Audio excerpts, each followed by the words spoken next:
Good evening and welcome to another Q&A session, Secrets of the Obvious. Tonight is episode 23. Thank you for sending me your questions. Keep them coming in. And I know that there are a variety of levels of questions that you ask, from the esoteric all the way through to the nature of reality or non-duality. And don't feel shy. Just keep sending them and I will get back to you. And there is no such thing as a silly question. And very often the answer is in the question, so just keep them coming. As per always, disclaimer, I am nobody's teacher. I'm not a teacher. I don't actively teach. This is my greatest passion, is to share my understanding with the rest of my fractured selves. And the reason I do this is, whether I write or whether I am sharing my understanding, it's a way of remembering myself. And through remembering myself and remembering the nature of our true reality, I bring that awareness into our collective mind. And that's how we become the light that saves the world, saves as in dissolves the idea of separation. Okay, so question number one, and I do summarize them because very often people write me a couple of pages. I like this question because it was short. And this is an interesting fellow who's been traveling the world, living in various retreats around the world, and been to India a couple of times, met Ram Dass once upon a time. So he has met some interesting characters along the road, but still has some questions left. And he says, "Dear Lou, I love your direct, no nonsense approach and logic." That's the masculine brain, logic. "I know you won't hold back on this question. Here it goes. Does it mean that someone is more awake than the rest of us if they have psychic or telepathic abilities? Clearly, some of them act so. So, psychic abilities or telepathic abilities, or the abilities to sense what other people are feeling, or to know what other people are thinking, or to have past life recall, or to see into the spiritual realm, to see beings or communicate with beings, or have premonitions or visions of what's about to happen. And then it happens, so it reaffirms for them or confirms for them that in actual fact their visions are true. Doesn't necessarily mean that you're awake to self. It just means that you've come through programmed as part of your script to have a deeper connection with your fractured selves. Remember, you, the essence of what you really are, you listening to this, is you that which dreams. You dream this whole thing up. And one of the ways to transcend the idea of separation, suffering, sin, fear, and guilt is to take full responsibility for having dreamt up this entire universe. And then, as a part of your dream content, you've projected thought, which has taken form, and some of that thought form, spirit beings, have projected into physicality. So thoughts in form, and you are a projection of your own mind, through which the mind then observes the activities of its dream and tries to make sense of itself. Now, originally, the separation occurred as pure innocent, an innocent mistake we made. And then as fear entered our dream, we then started to make manifest in fear and in vengeance. But ultimately, it all started innocently. Now, the mind that dreams is trying to remember itself. It's trying to make sense of its dream. It's trying to have a happy dream. It's trying to turn its disastrous dream into a happy dream. And it wants to keep dreaming, not knowing that it's dreaming. It wants to keep making manifest or what it thinks is creating. But true creation is just pure extension of essence energy, light energy, love energy, God. And so the dreaming mind has subsequently had glimpses into the absolute reality. How has it done that? Through its characters like the awake ones, the Jesus, the Buddhas, the Krishnas, the Ramana Maharshis, the Nisargadatas, um, these that have awoken to self, are projections of the dreaming mind. And so as projections, they are lifting or enlightening the mind. Now, some of the characters come through with the ability to recall and remember past lives, for example, and or connect with others and know exactly what they're going through, or pick up on illnesses and be able to pass messages on from um, a higher realm of understanding and give people medical guidance. There are those that connect with past loved ones, fractures of self that have projected into the dream. How's that possible? Well, they've just come through without having drunk the amnesia liquid that you do when you project into physical form. So there's a deeper sense of connection. The problem is with many of those experiences, and that happened to me as a younger man, is that it captivates your imagination.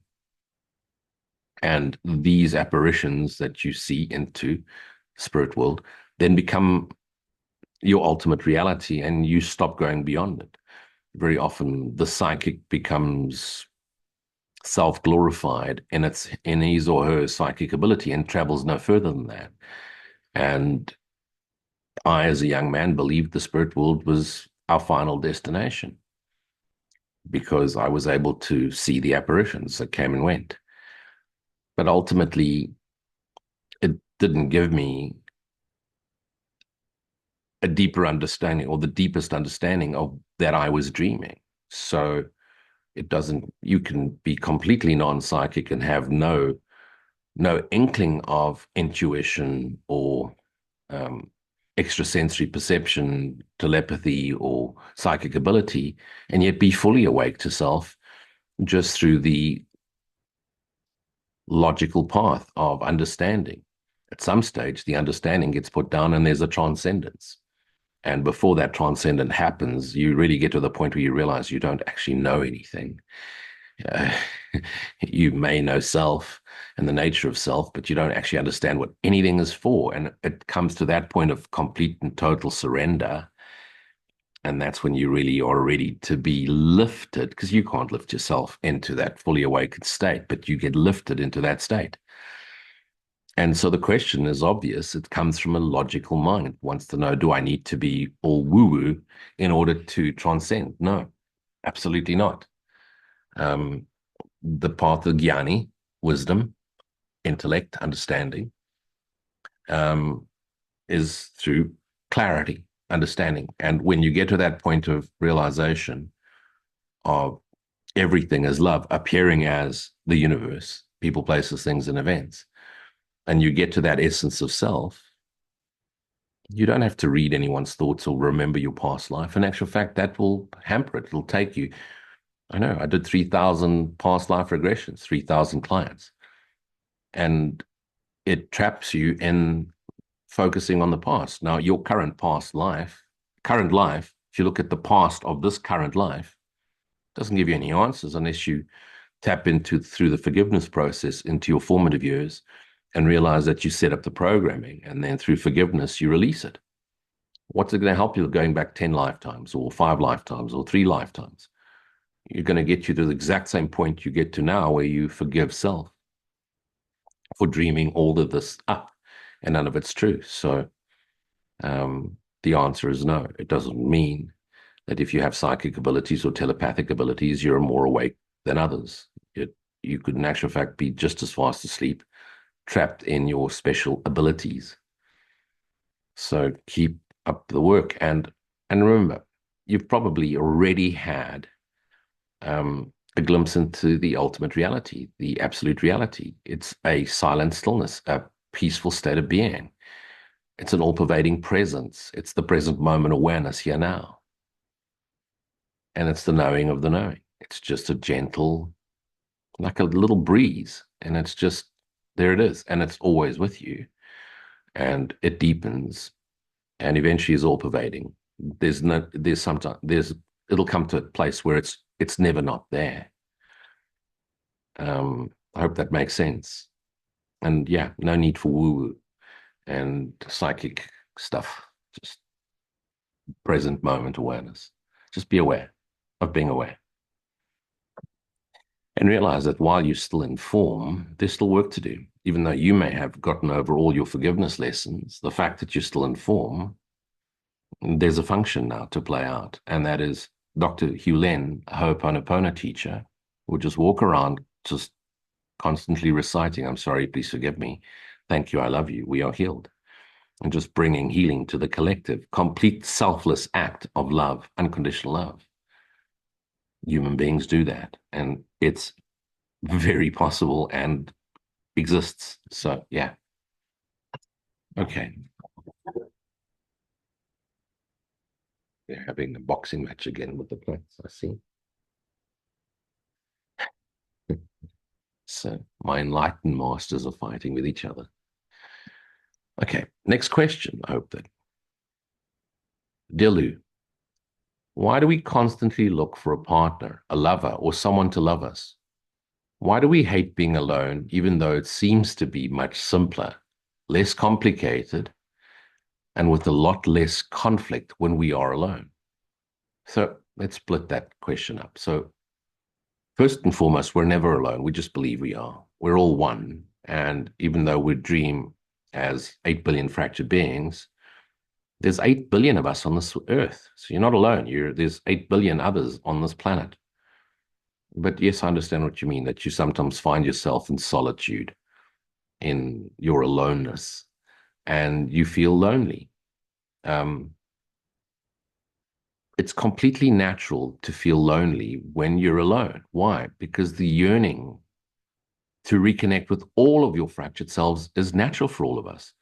We truly only won't feel alone or lonely when we're all united as one indivisible self.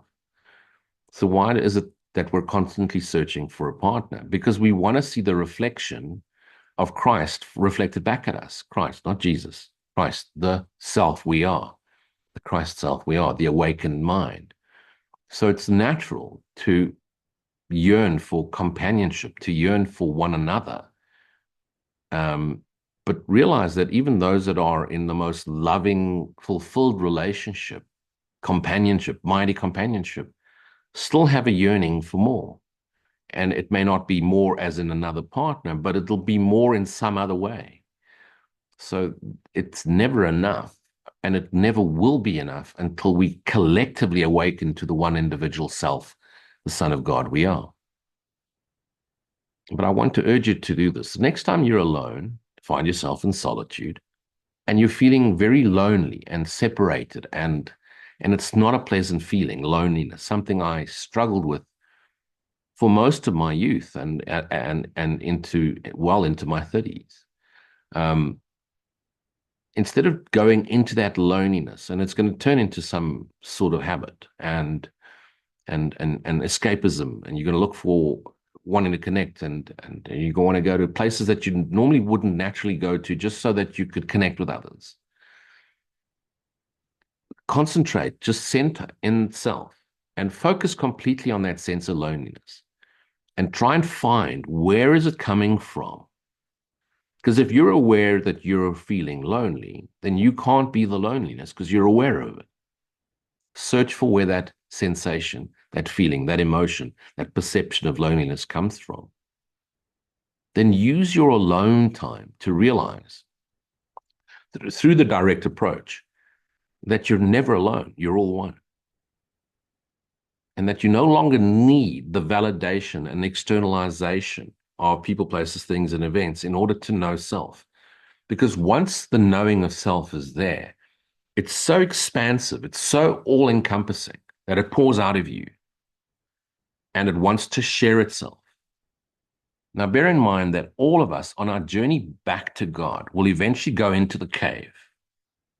And you go into the cave like the caterpillar molds a cocoon and goes into that cocoon where it literally becomes jelly and liquefies before it transmutates, transcends into the butterfly.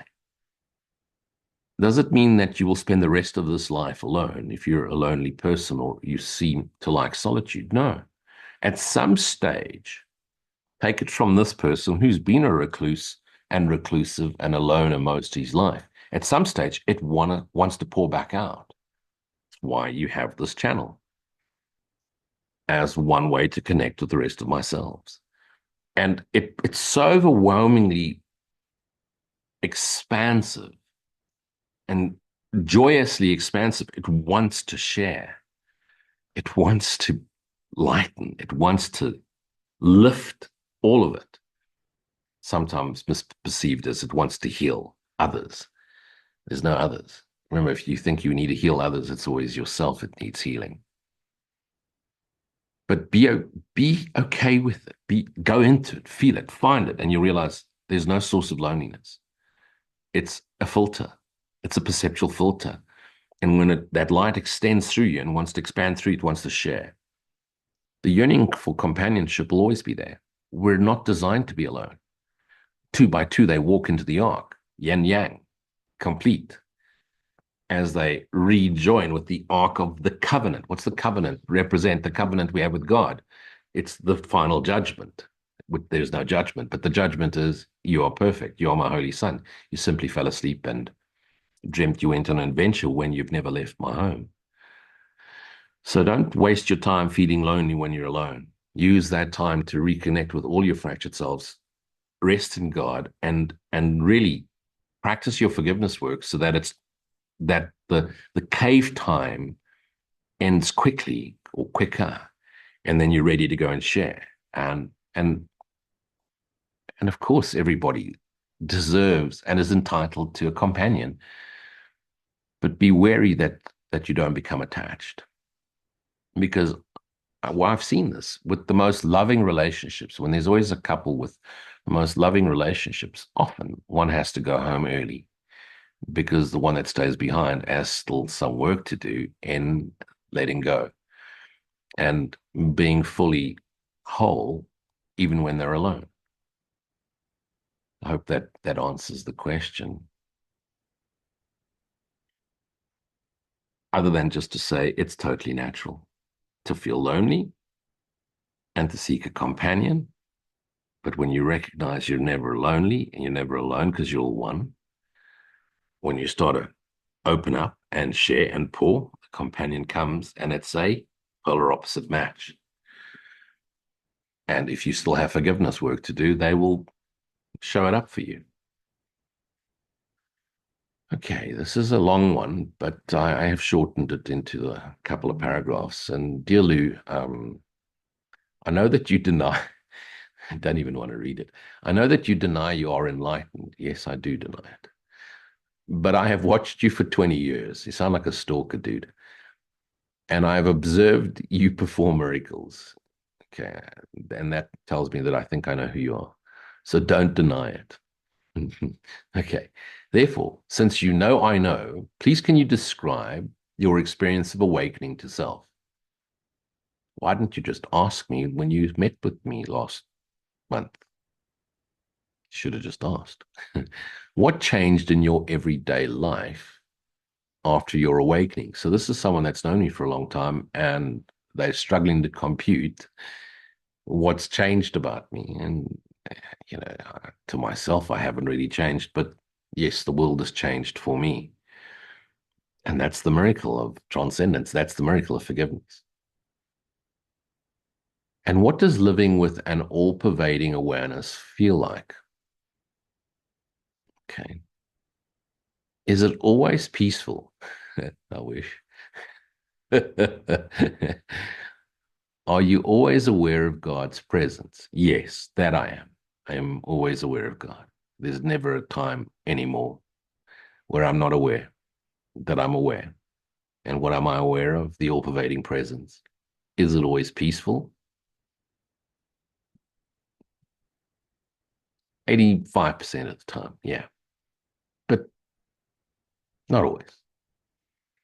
Just get on a motorcycle and drive past two cars on either side of you, and both people are on the phone texting and squeezing you out. That piece goes very quickly, you know. Uh, okay, you get the teachers, you know, we read about them. I've never met Ramana Maharshi. He passed on, but you get those that have that sudden wah, and they awake to self. They die to little self, they awake to self at a very young age. At a young age, I was born with the ability to remember every life I'd ever had, every single one. It's like forever, thousands of them, glimpses, and then interconnectedness. I realized I had come back. I'd remembered the spirit world. I'd remembered that I lived in this plane, and then I would project here ever so often. I remembered the essence of God, a higher being, creator, but I also was aware that I'm spirit from dot day, dot as far as this line, well, many before. But I had no idea that spirit world was part of the dream.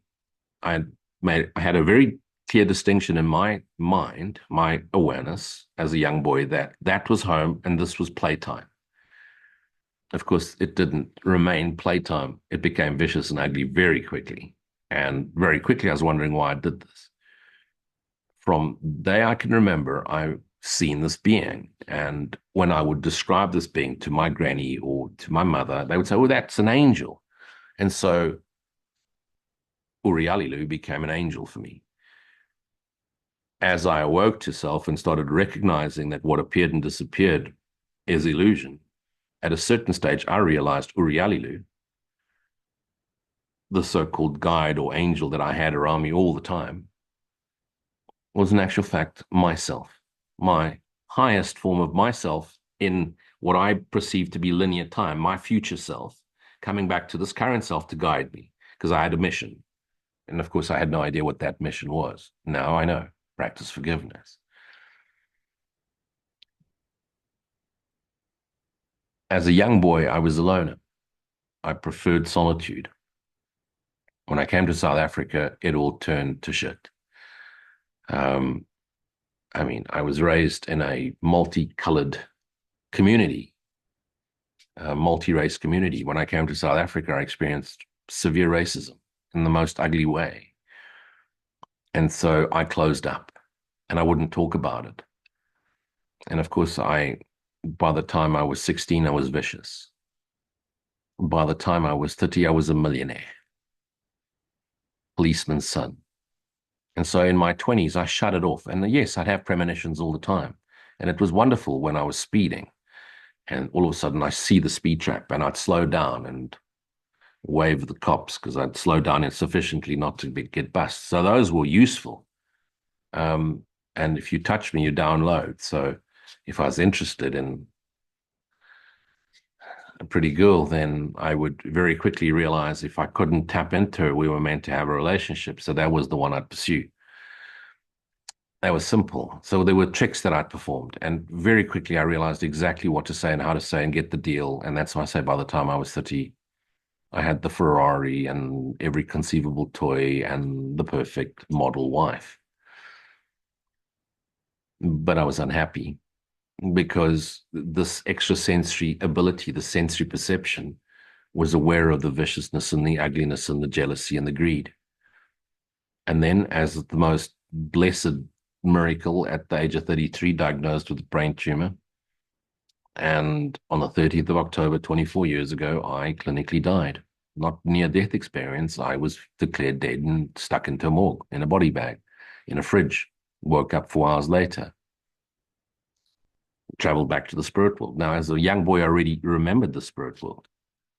So this wasn't new to me. The minute I left my body, I was very aware of where I was traveling to, and it took an instant and I was back there. This time around, there was a very different experience. When I returned to the spirit world, it had changed somehow. It was different. How's it different? I can't tell you. It was lighter. It was less annoying. I've always found the spirit world to be annoying. It's like hanging out with the church choir. They're all drinking tea and eating scones, and all you really want is a Jack Daniels and a cigarette. It's just annoying. It's pleasant. No one is authentic, really. Yeah. Mm. This time it was different. This time I realized I had a role to play. Still didn't realize it was dream. This was home. This is now I'm going to be stuck here for eternity because I have no desire to go back to Earth or any of the other planes I traveled to. I still haven't found a planet where it was all just bliss and wonderful and you know coffee, cigarettes, and orgasm with ice cream for dessert.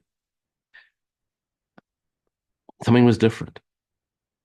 And this time round, I started to ask questions. And you don't have a physical mouth or a brain. It's just a thought. And of course, I thought I was thinking, not realizing I was thought through. The dreaming mind that dreamt of the spirit world and has since projected this physicality appearance is sinking through me. And the questions were different. I was trying to understand the essence of things, the essence of reality, the essence of all of this. Why we keep projecting if we know everything we learned, we already know. And even though when we do project, then we forget it all. And then we come back and we know. So like, what did I go down there for?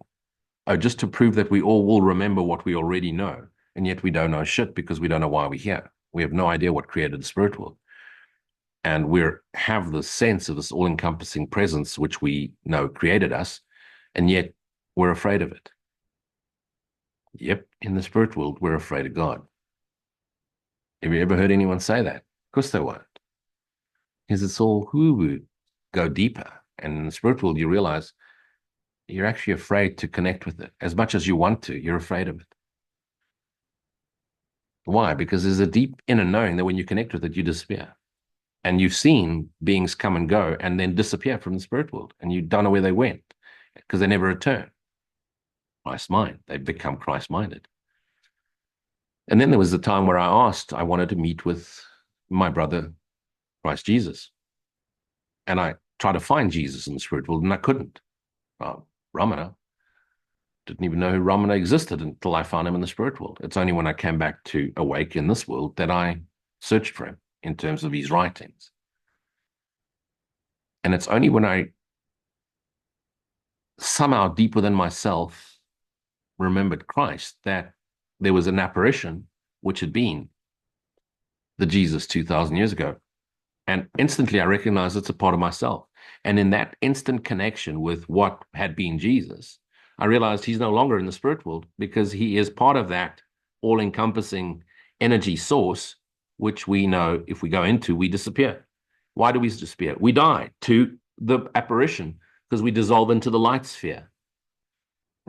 And I say light sphere, there's really three. There's a masculine energy, there's a feminine energy, yin yang energies, and then there's an all encompassing energy. And that's when I knew I had to come back. And when I came back into this physical body, it was surreal. And luckily for me, I had business. So I had the wherewithal to keep surviving, thanks to Zoom Zoom.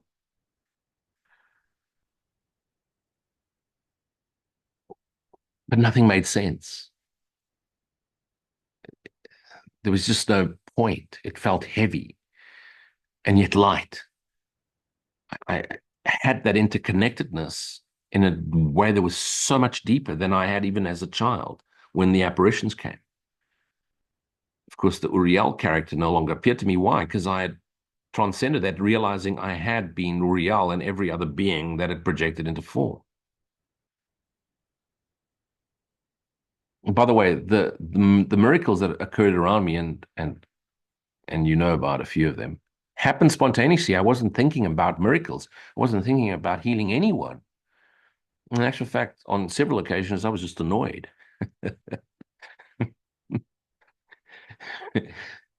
But I didn't see them as needing to be healed.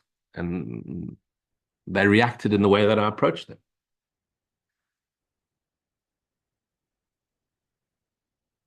it's only as I went deep into, there was a friend of mine, Colleen Joy Page, who taught Advaita Vedanta in South Africa.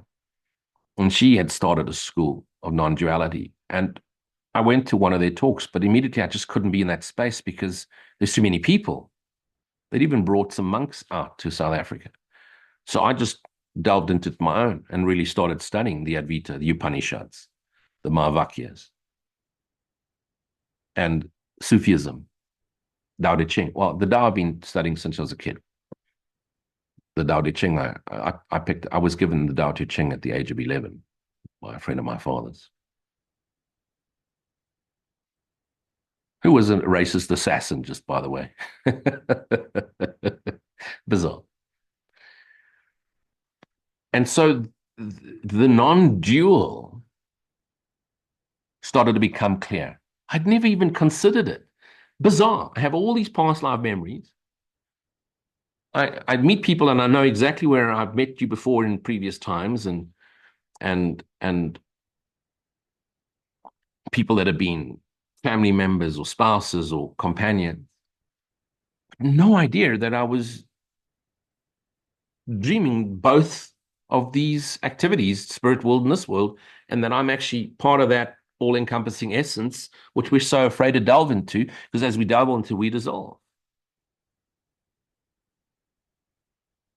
And so it's been it's been a very gradual transcendence. And I'm so glad it did, because if you had made me this offer at the age of 30, I would have said, hell fuck no. I still want to own that Ferrari, that Ferrari, that Ferrari, and a Porsche. And I still want to own that motorcycle, that motorcycle, that motorcycle, that motorcycle. And I still want to go there, here, there. I still had stuff to do, places to go, people to see, 11 minutes to share. Yet there was a sense of connectedness. And I would meet with someone, shake hand, download, know everything about them, or just connect in their mind. I'm aware of what they're aware of. Yet the solitude was still there, and the loneliness was still there, and people would just piss me off. And so I say, thought about Dexter, South Africa, and just taking out a few baddies, just having some fun with it. Well, I couldn't.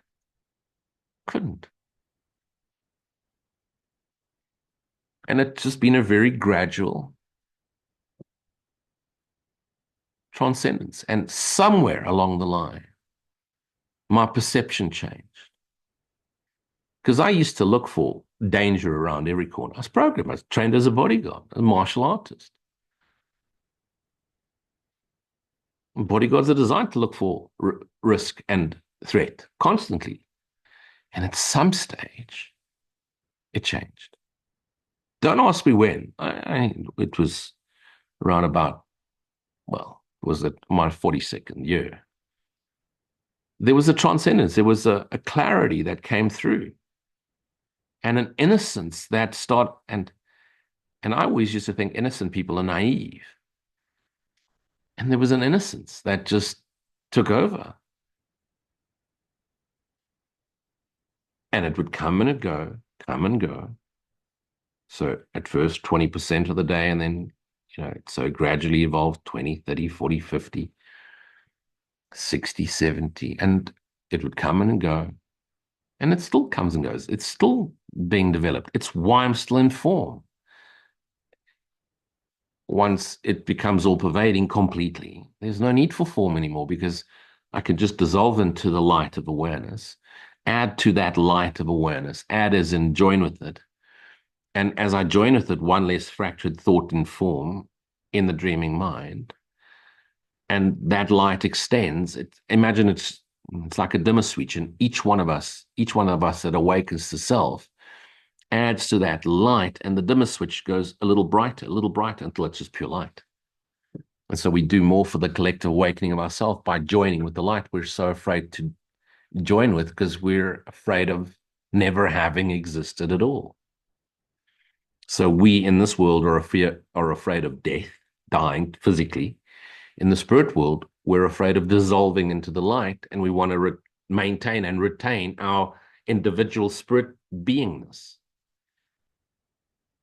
That's it. Have you ever heard anyone else say that? Well, because they didn't physically die, they had near-death experiences. Here I am, 24 years later. So, am I enlightened? Far from it. Am I aware of self? Sure. Am I awake to the essence of my true essential nature? Yeah. Do I know absolute reality? I cannot. While I'm in form and the highest I've been is spirit, aware of being spirit, I haven't fully melted into the light, which is absolute reality. What is it like? As you approach it, it's an all-encompassing peace. And if I have to put it into the crude cowboy Joe Luigi Poo way, it's like joyous peace with ice cream in your mouth and a full body orgasm at the same time. How do I know what a full body orgasm is if I'm a male? I've been a female plenty of times. Of course, I remember. That's why I chose to be a male this time. It's got benefits. Happiness is a wonderful thing. It's important to know this. When I came out of the coma, tumor, death hospital, the surrealness of the surreality of all of this, the sure reality, surreality, it was no longer sure reality. It was surreal. Didn't know what anything for. It was pretty soon, and I'd made a huge amount of monies again. And I didn't even know what it was for. There it was. I just started giving things away. And then there was a period where I realized I needed to sort stuff out. Still need a fridge, still need a car, you still need to eat. But it was no longer about a Ferrari. A pickup truck would be just fine and more practical. And yeah, I still enjoyed the motorcycle and I'd still enjoyed going to a racetrack, but there was no need to race anymore. It was just pure expression, enjoyment, present moment awareness. There's no time in this world, there's nothing in this world like a motorcycle to be fully present. And then there was another period of like, well, go to the 5 stages. And there was a period again of undoing, not realizing. And you get to that point where you realize, I don't know what any of this is about. I have all these past life memories and I know who everybody is and who everybody connects with. And it's all pointless. Don't actually know anything. All I know is I want to return to that light. But while I'm here, I have work to do and I have no idea what it is. And that took me the next 10, 12, 15 years to figure out what it is. And what it is just to be yourself knowingly and to share it joyously in your most natural, passionate way. That cave time that became so deep and intense, the cave was done. In actual fact, that dark cave, the bat cave, as I call it, all of a sudden lit up with its own light of awareness. And there was no need for a cave because it was just as bright inside the cave as it was outside in sunlight. And so there was just a pouring back in. I'm still a recluse. I still spend most my time, in other words, my non-working hours, on my own. Do I need a companion? No. Would I appreciate a companion? Absolutely. But there's no way I would share space with someone unless they were awake to the same reality. There would be no point. It's been gradual. So no, I'm not enlightened, whatever that's supposed to mean. I'm nowhere near from my understanding what a Ramana Maharishi is. I still am aware of my imperfections. I still growl. I still have a rather harsh, direct approach to not listening to shit and to tolerating it for only so long before I give you the direct approach. Not everybody's cup of tea. More like a wallflower at parties than the center of attention. Most definitely not. No need for that. I can feel the intensity of wanting to share this coming out. I haven't wanted to for a very long time. It wants to go out and be of service.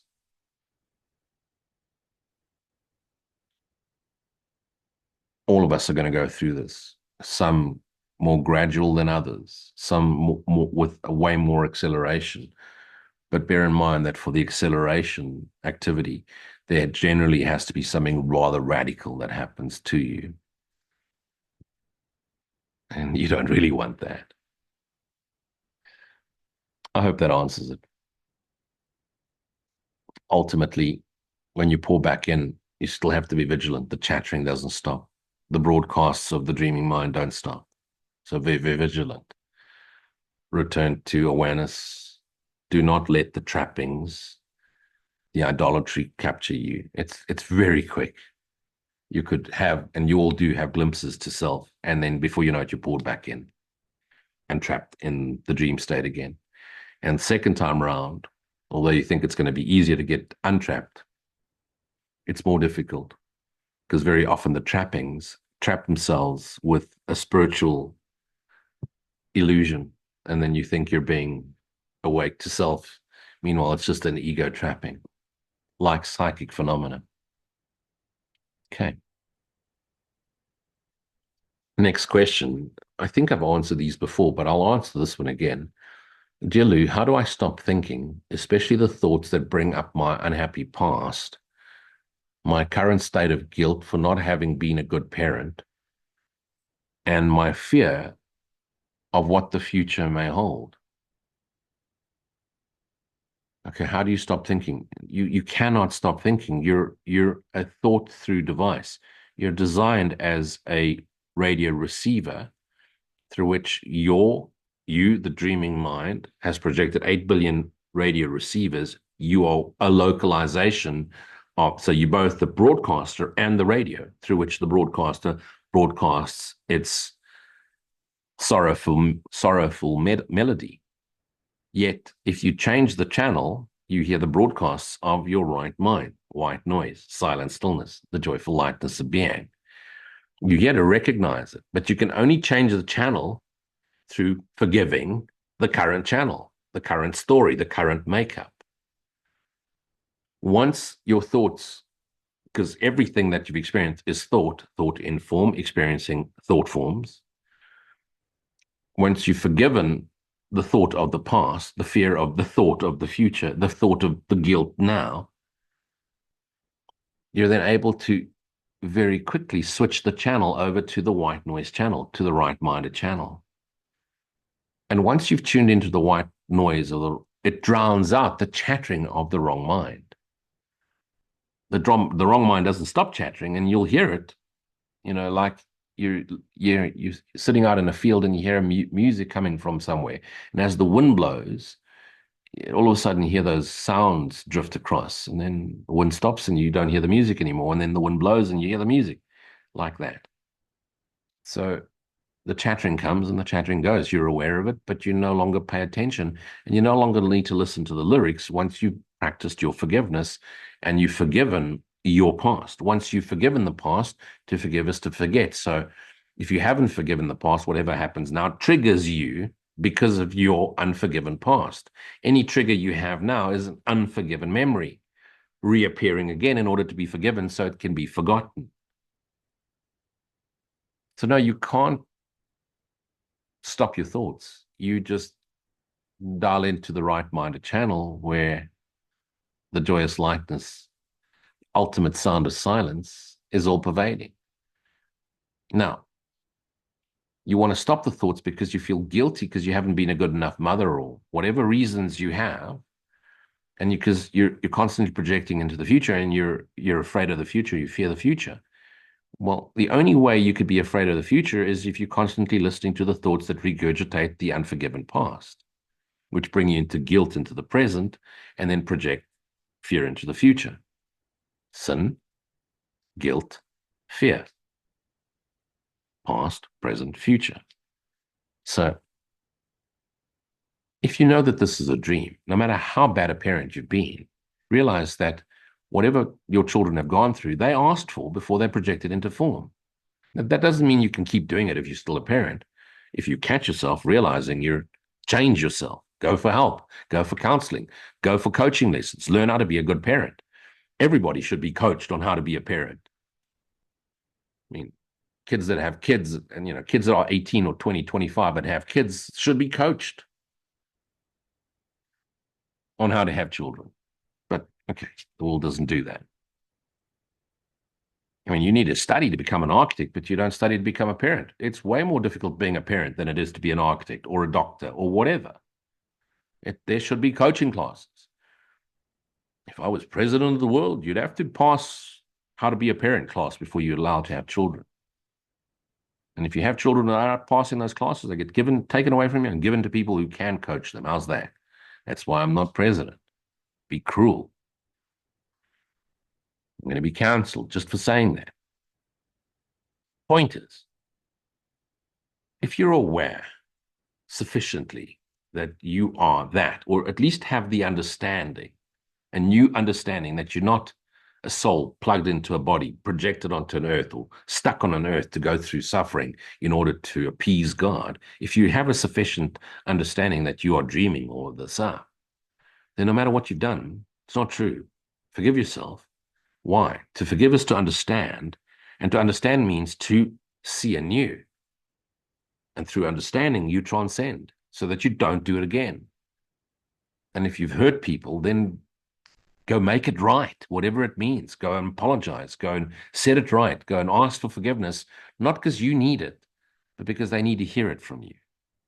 Go bring it right. But realize, in essence, you've never done anything. And they had to go through it in order for them to go through their formative years, through the programming that you shared, in order for them to overcome what they needed to do. Did it make what you did right or wrong? No, there's no such thing. It's scripted. You were just playing out a role. Now that you understand, does it mean you can go back to be the A-type soul, the R soul? No. See anew. Because once you're forgiven, how can you go back to what you never were? Can you stop your thoughts? Of course you can. Be present. But they won't stop sufficiently and fade into white noise until your forgiveness work is done. If you believe you're a bad parent and you need to be beaten up, then understand that if you call yourself a bad parent, it's just you looking for love. It's a cry for love. You're a good parent. Stop your shit. Forgive yourself. Stop talking about your bad parenthood. Get over it. So you fucked up. Well done. Now you've admitted it. See, this is the Lujipu way. Now get over yourself being an absolute ass. Say you're sorry. Go ask your children for forgiveness. Forgive yourself. Know that you're dreaming. Don't now try and convince them that you're dreaming and that they dream characters too. You don't have to do that. You don't need to convert them.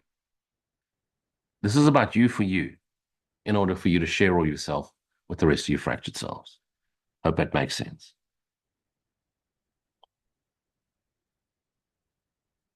I forgive you too. How's that? You feel better now. Luigi Poo forgave you. It's okay. Okay. Okay, this is a Course in Miracles student. Hi, Luke. G. I'm on the lesson that repeats, I am not a body, I am free. I am still as God created me. Today, I do lesson 214. The past is gone. The past does not exist. I have difficulties with this.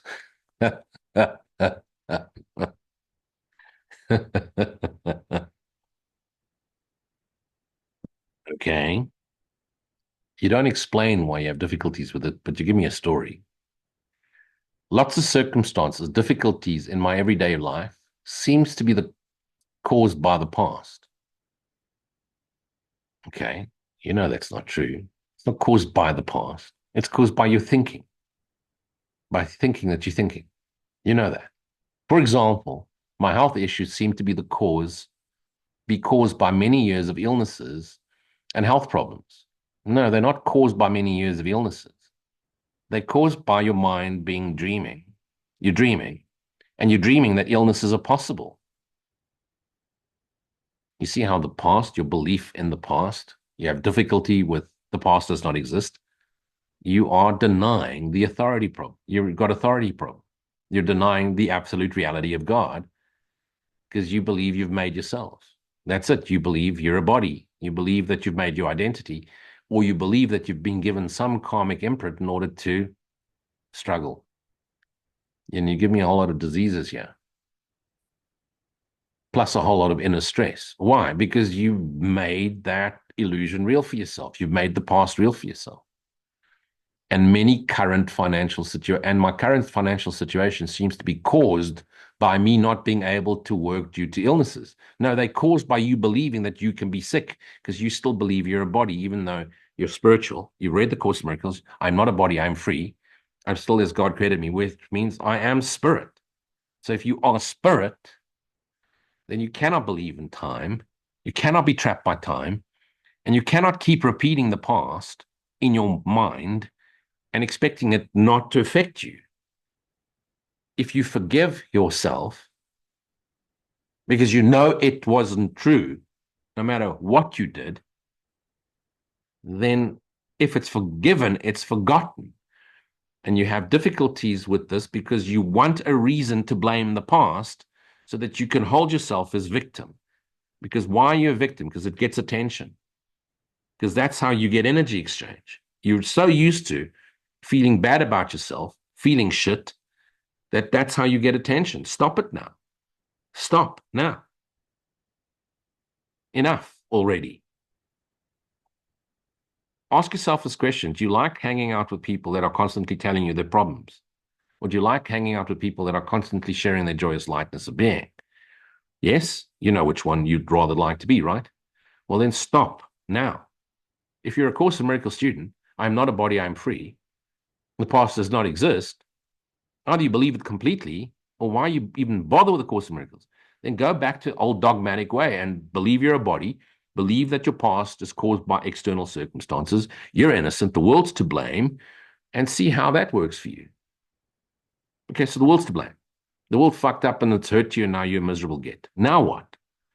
Now you suffer, and you're trapped in it. You replay it over and over and over again. You love suffering. You love beating yourself up. You love the energy. You love the energy of suffering. You love the energy that gives you attention. Stop. Enough already. Holy brother, holy sister of God. Just, you've got this course. You're on lesson 214. This chair, this table doesn't mean anything. This world doesn't mean anything. My past doesn't mean anything. This body doesn't mean anything. Present moment awareness. Be here now. You deserve to be happy. You deserve to be loved. You deserve to be called beloved. You deserve to be the joyous lightness you are. Holy Son of God. How do I forget about the past? You don't think about it. You don't talk about it. You don't give it any attention. And whenever it comes up, you look for what it's trying to show you and you forgive it. You cannot forget unless you're forgiven. To forgive is to forget. To forget means you've forgiven it. How do you erase the past? It never happened. You can't erase it. But by forgiving your present moment awareness of the past, of what you thought was the past, you erase it, and what's left? The past is gone. Just present moment awareness. So how do I forget the past, or erase the past, or at least not let the past affect my negativity in the present moment, going into victimhood, etc., etc.? So you get it. You still feel ill. I'm now running out of my savings. Of course, you're running out of your savings because you're not pouring energy into yourselves, the world. You're living off your energy reserves. You're borrowing energy from sympathy in others, and you're taking energy that you stored up as money and you're living off it, but you're going to run out of it. Why? Because you're not pouring yourself back in. And then you say, I'm not able to escape or detach from the world either. Well, of course not, because if you cannot detach from that which you've bought into is reality, which is the past. And you're not meant to detach, you're meant to not be attached to it. Yes, I know I'm a body. No, you don't know you're a body. You say you know you're a body because you're regurgitating A Course in Miracles. But fuck, you believe you're a body. You're completely convinced you're a body, which is why you talk about the past. You want to say spiritual shit, but you believe in illusion and you speak illusion. But still, my body feels like often like a prison to my soul. There's no fucking soul. There's no soul. Okay. It's all spirit. And soul is ego. Don't you let anyone tell you that soul is something spiritual woo-woo. Soul is the egoic imprint that projects into physicality. Soul dissolves, memory dissolves. There's only spirit. God is spirit. You are spirit. So you now need to get to that point where you keep going inward, upward, forward to the reality you're in, or you give this up. This is your turning point tonight, now, today. There's no point in regurgitating spiritual shit, but you want to hang on to the past and onto the victimhood and give yourself all sorts of reasons why you cannot transcend it when you know you can.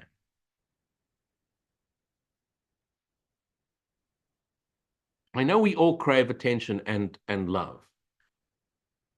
Trust me, when you're sharing it, when you're offering it, you don't crave it because you are it. The very thing you're craving for, you're actually craving to offer it. You're not able to escape or detach from the world. There's no world to detach from. Yes, I know I'm not a body, but still my body feels often like a prison to my soul. That's your belief system. You are the most powerful creator. No, not just you because you're special. We all are. Why? Because we all fractures of the most powerful creation there is in the universe, the Son of God. The Son of God is the most powerful creation in the universe and has the same creative ability as Father God. And so even though you're asleep, whatever you make manifest is real for you because your power to make it real for you is the power which created the entire universe. And therefore you have the power to heal. If you can fuck it up, you can heal it. It's as simple as that. It's the same being. Because it often feels like my health problems are hindering me from expressing my soul. No, soul is ego. Soul is ego. And to be a channel for the light of the love of God. You don't be a channel for the love of God. You're looking for attention, you girl. Stop it. To be creative, for example, playing instruments, dancing, painting. Hey, time to grow up and go pour yourself. Go pour yourself in lovingly and stop looking for fantasy. This life is not about fantasies. Fantasy is what's trapped you. And it's trapped you. And if it was always going to be fantasy and wonderful, you wouldn't know you're dreaming. You didn't come here to play out fantasy. You came here to wake up. That's why you found me. This is the double-handed Jesus slam. This is not the spiritual woo-woo where I'm telling you you're wonderful and you deserve to be. Hey, it's now time to put the past behind you. And the only way you can do that is to forgive yourself. Go back into everything that triggers you, see the story, see how you designed it so it would trigger you, and then forgive it, which means you realize none of it's true. And then you go into present moment awareness. And every time a memory of the past wants to trigger you into it, no thanks. Spiritual bypassing. It's spiritual bypassing, they're going to tell you. Hell, fuck yes. Bypass the whole fucking thing. Straight to source. Straight into the cave. Straight into being. I am, knowingly. And when that sufficiently rises in your awareness, then you pour back in to everything you bypassed. But you pour back in from a place of love. Because people don't want a spiritual bypass. Why? Because they want to face their shadows and listen to psychics and to therapists and do the shadow work. Fuck the shadow work. Fuck these so-called spiritual psychologists that want to teach you and tell you how wonderful and then you pay for seminars. Bypass the whole fucking thing. Straight to source. Be here I am. Be thyself knowing.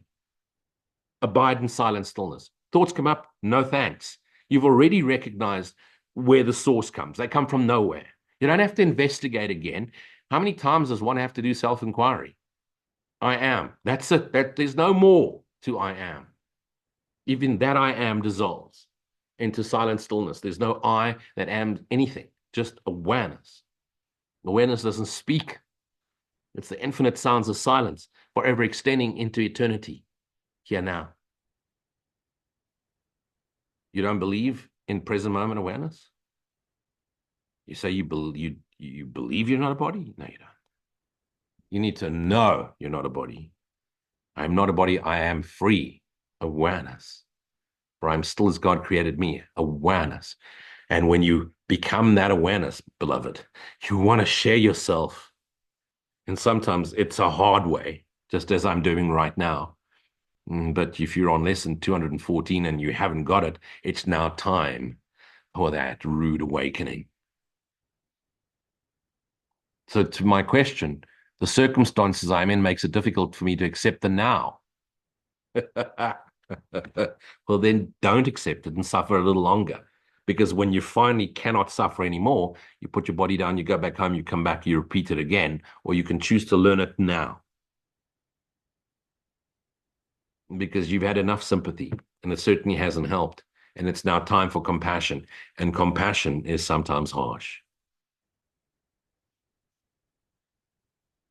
It's difficult to accept the now, and it is completely surrendered to the now, and not to think about it. Well, if you surrender to the now, sweetheart, there is no past to blame. You cannot. When you're in the now, there's no thought. And when thought tries to come, it's no thanks. I've already investigated. I know there is no source. I am that to which all thought appears. Why? I am that which broadcasts the wrong thoughts, and I'm also that which broadcasts the only thought I've ever had, which is the thought I've had with God, which isn't actually a thought. It's the infinite likeness of being.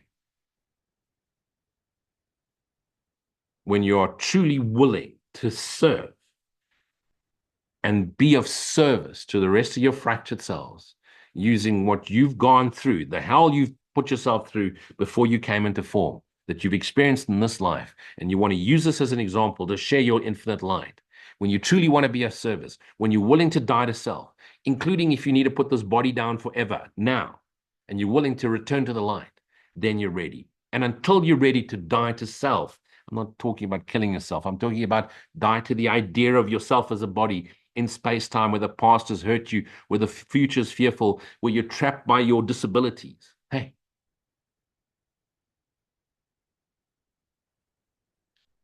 you're trapped by your thoughts. It's not your body that needs healing. It's your mind. And it's not in this brain mind level, ultimate mind level. But since you take full responsibility for being that which dreams and that which has projected your physicality and all 8 billion physicalities in the world, when you take full responsibility for being the dreamer, you also take full responsibility for being the Christ. And when you remember, I am dreaming, yet I am the Christ, what happens? The Christ takes over. Present moment awareness. And you share yourself. Enough self-pity. Enough complaining. Enough regurgitating the past. Enough fantasy. Be the joy.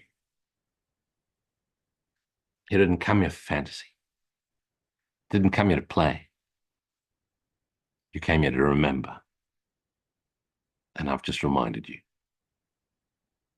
I hope that helps, as hard as it was. Remember always, what is it that you really want? Do you want the fantasy? Or do you want to be happy? Fantasy isn't going to make you happy. Present moment awareness is. Fantasy isn't going to make you happy, no matter what fantasy it is. Being aware you're not a body, you are free, because you're still as God created you. There is no past. It's always now. That's what makes you happy. Ask for that instead.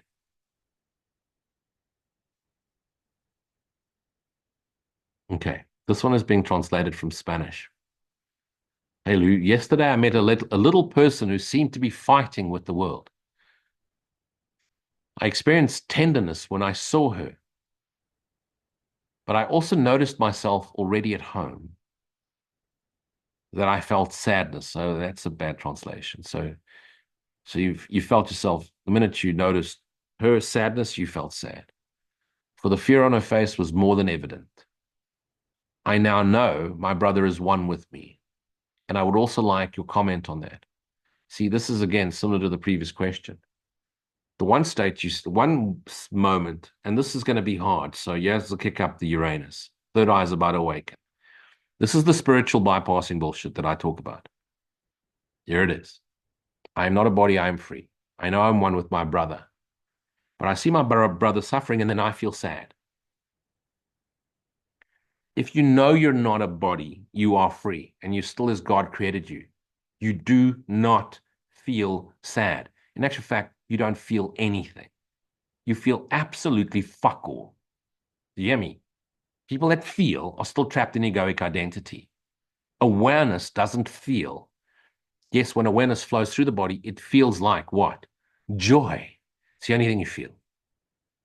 If you see someone else's sadness in their face, in their activity, and you listen to their story, you've made their suffering real because you're an empath. And now you suffer their suffering. Why? Because you love suffering, because you don't believe you're a body. You understand it, you get it, you like the idea, you like the Course in Miracles, you like the non-dual concept, I'm not a body, I'm free, but you don't believe it, okay? And if you did believe it, you'd know it. And if you knew it, you wouldn't be speaking it. Because empathy is false compassion. You're told that empathy is good because empaths, feely, woo-woo people, have empathy. That's pure ego, empathy. If you feel the suffering of the world, you're trapped in egoic idolatry. When you feel compassion, you feel absolutely fuck all. You realize they suffer. You rise above the battlefield and you pull them back up if they want to come. You don't force them kicking and screaming because you wouldn't like to go that way. Compassion is recognition. I am love. You are love. I see you as the love you are. I don't buy into your bullshit story about suffering. Here's my hand. Rise above the battlefield with me. If you see your suffering on your brother's face and you suffer, you have not done them a service. If you see suffering on their face, on their activities, and you act from a place of compassion, what's compassion? With passion, Christ, with the passion of the Christ, you shine light on the event, you raise them above it, you show them a better way. Does it mean you don't lend a hand if you can help? The older person, the lady, the child, the animal? Of course you do. But how does it help you cry when they cry? You know what happens when you cry? Someone's got to go and chop down a forest to make tissue paper so you can wipe your snot and your tears. When you laugh, the world laughs with you. When you cry, you just with your face and chop down forests. Stop it now. So, beloved, I know that you find and get a lot of attention from being empathetic. It's how you feel. Spirit doesn't feel. Spirit knows.